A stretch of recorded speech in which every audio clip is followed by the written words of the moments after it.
बच्चों, आपका स्वागत है।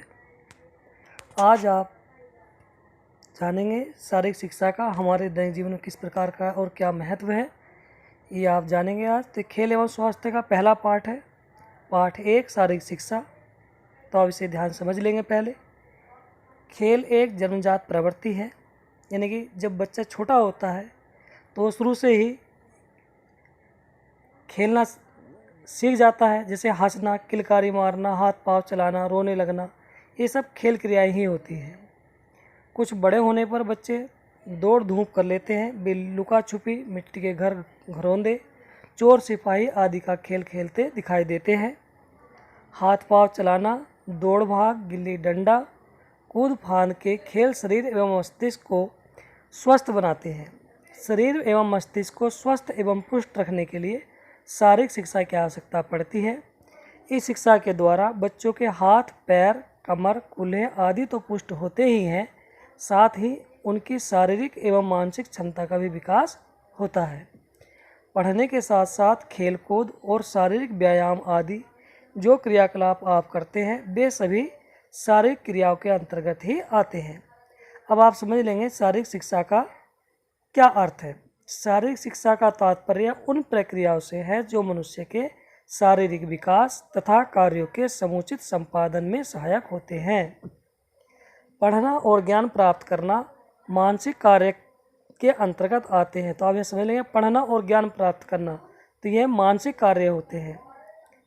शरीर को मजबूत बनाने के लिए जो व्यायाम किए जाते हैं, वे सब शारीरिक कार्य के अंतर्गत आते हैं। किसी कार्य को करने के लिए शारीरिक एवं मानसिक रूप से विकसित होना आवश्यक है। पढ़ने, लिखने एवं खेलने आदि सभी कार्यों में हमारा मस्तिष्क और शरीर दोनों एक साथ कार्य करते हैं।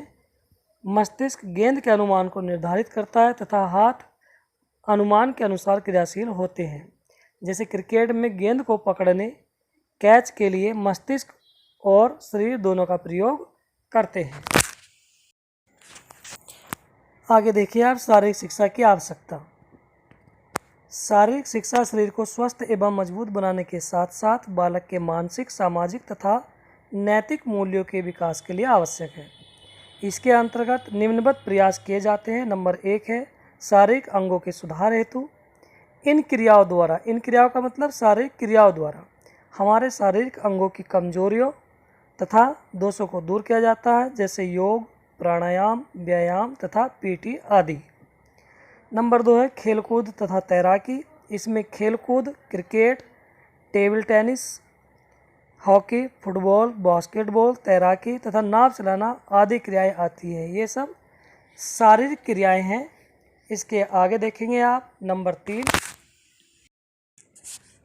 अपनी रक्षा हेतु क्रियाएं। इसके अंतर्गत कुश्ती, जूडो कराटे, ताइक्वांडो, बॉक्सिंग, तलवारबाजी, तीरंदाजी आदि खेल आते हैं। नंबर 4 जो शारीरिक क्रियाओं में आते हैं आपके शरीर को स्वस्थ रखने हेतु चलना, दौड़ना, सीढ़ी चढ़ना और उतरना आदि कार्य शरीर को स्वस्थ बनाते हैं। नंबर 5 शरीर को फुर्तीला बनाने हेतु इसमें लेजिम, डंबल, ढपली तथा नृत्य शामिल हैं, जैसे लोक नृत्य एवं ताल जिम्नास्टिक।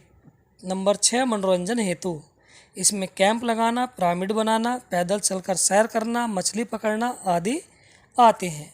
अब यहाँ देखिए आप शारीरिक शिक्षा के लाभ, यानी शारीरिक शिक्षा से क्या लाभ होते हैं, जो शारीरिक क्रियाएं हम करते हैं इनसे क्या लाभ होता है हमें।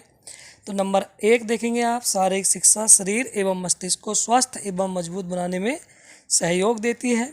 नंबर 2 इस शिक्षा में खेल क्रियाओं द्वारा स्फूर्ति, आनंद और ऊर्जा प्राप्त होती है। नंबर 3 जीतने या हारने पर अपने ऊपर नियंत्रण रखने से अनुशासन का गुण विकसित होता है। नंबर 4 नैतिक मूल्यों जैसे सहयोग की भावना, विचारशीलता, दृढ़ता, संयम आदि मूल्यों का विकास होता है।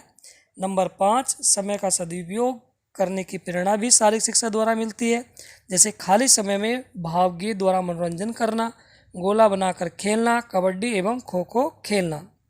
इन लाभों को ध्यान में रखकर ही विद्यालय में संगठित खेलकूद का प्रबंध किया जाता है।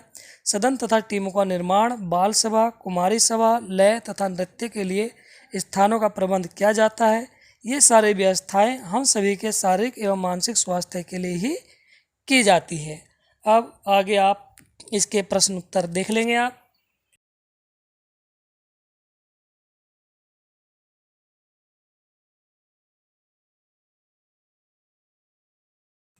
यहाँ आपको प्रश्न दिए गए हैं, यहाँ 7 प्रश्न हैं, इनका उत्तर आप आगे देखेंगे। पहला प्रश्न है आपका, शारीरिक शिक्षा किसे कहते हैं? तो इसका उत्तर आप देख लेंगे। शरीर और मस्तिष्क को स्वस्थ रखने के लिए जो सीख, ज्ञान और क्रियाएं कराई जाती है वही शारीरिक शिक्षा कहलाती हैं। शरीर को मजबूत बनाने के लिए जो व्यायाम किए जाते हैं वे सभी शारीरिक शिक्षा के अंतर्गत आते हैं। तो ये पहले प्रश्न का उत्तर है। इसमें जो upboardsolution.com है, ये आपको नहीं लिखना है, केवल आपको प्रश्न का उत्तर लिखना है, और जो ब्रैकेट में लिखा है अंग्रेजी में इसको आप नहीं लिखेंगे। इसके बाद आप दूसरा प्रश्न देख लेंगे। प्रश्न नंबर 2 है हमारा, शारीरिक शिक्षा क्यों आवश्यक है? तो इसका उत्तर आप देख लेंगे। शारीरिक शिक्षा शरीर को स्वस्थ और मजबूत बनाने के साथ साथ बालक के मानसिक, सामाजिक तथा नैतिक मूल्यों के विकास के लिए आवश्यक है। यह शिक्षा शारीरिक अंगों के विकास के साथ खेल व तैराकी सिखाने, अपनी रक्षा करने, शरीर को स्वस्थ रखने, फुर्तीला बनाने और मनोरंजन हेतु आवश्यक है। यह आपका प्रश्न नंबर 2 हो गया। अभी आपको पीछे बताया था, जो अंग्रेजी में लिखा है upboardsolution.com, यह आपको उत्तर में नहीं लिखना है, आपको केवल उत्तर में जो हिंदी में लिखा हुआ है केवल आप ये लिखेंगे। प्रश्न नंबर 3, इसमें लिखा है शारीरिक शिक्षा से क्या लाभ है? तो इसमें आप देख लेंगे नीचे उत्तर में, इसके शारीरिक शिक्षा क्या क्या लाभ है। सबसे पहला लाभ है, यह शरीर और मस्तिष्क को स्वस्थ व मजबूत बनाती है। नंबर 2, इसके द्वारा स्फूर्ति, आनंद व ऊर्जा प्राप्त होती है। ये वे नहीं है, वह है, एक मात्रा यहाँ से हटा देना। नंबर 3, हार जीत के द्वारा अपने पर नियंत्रण व अनुशासन का गुण उत्पन्न होता है। नंबर 4, नैतिक मूल्यों जैसे सहयोग, दृढ़ता, संयम आदि का विकास होता है। और नंबर 5, शारीरिक शिक्षा के समय सदुपयोग की प्रेरणा मिलती है। ये प्रश्न नंबर आपका 3। आगे आप प्रश्न नंबर 4 देखेंगे। अब आप प्रश्न नंबर 4 देखेंगे। इसमें लिखा है, अपनी पसंद के खेल, अब शारीरिक शिक्षा द्वारा किन किन नैतिक मूल्यों का विकास होता है? तो सबसे पहले इसका उत्तर समझ लेंगे आप। शारीरिक शिक्षा से अनेक नैतिक मूल्यों का विकास होता है, जैसे सहयोग की भावना, विचारशीलता, दृढ़ता, संयम, आत्मनियंत्रण व अनुशासन आदि। प्रश्न नंबर 5 है, आपको कौन कौन से खेल पसंद है? तो आपको जो भी खेल पसंद है वो आपको लिखना है।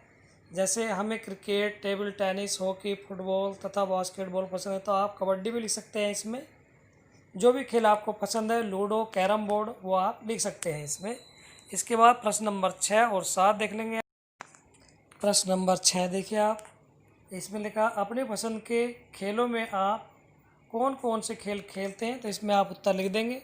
Kabaddi, ludo, football, volleyball, cricket, जो भी आप खेलते हैं आप यहाँ लिख देंगे। इसका उत्तर अपने आप लिखेंगे आप। प्रश्न नंबर 7 देखेंगे। इसमें खाली स्थान भरना है, जो रिक्त स्थानों की पूर्ति कीजिए। सबसे पहले आप देखेंगे, पढ़ना और ज्ञान प्राप्त करना। ये बेटा पढ़नी नहीं है, न पे जो बड़ी की मात्रा ये आपको नहीं लगाना है, या पढ़ना है।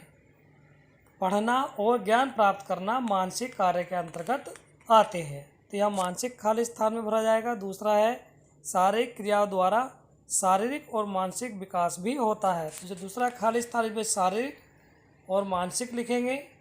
नंबर 3, अपनी रक्षा हेतु कुश्ती, जूडो, कराटे, बॉक्सिंग आदि खेल आते हैं। तो इन सभी प्रश्नों को आप अपनी कॉपी लिखेंगे। आपको पीछे बताया था, जो upboardsolution.com लिखा है अंग्रेजी में, यह आपको नहीं लिखना है, आपको प्रश्न और उनके उत्तर लिखने हैं, इनको याद करना है बहुत अच्छे से। धन्यवाद।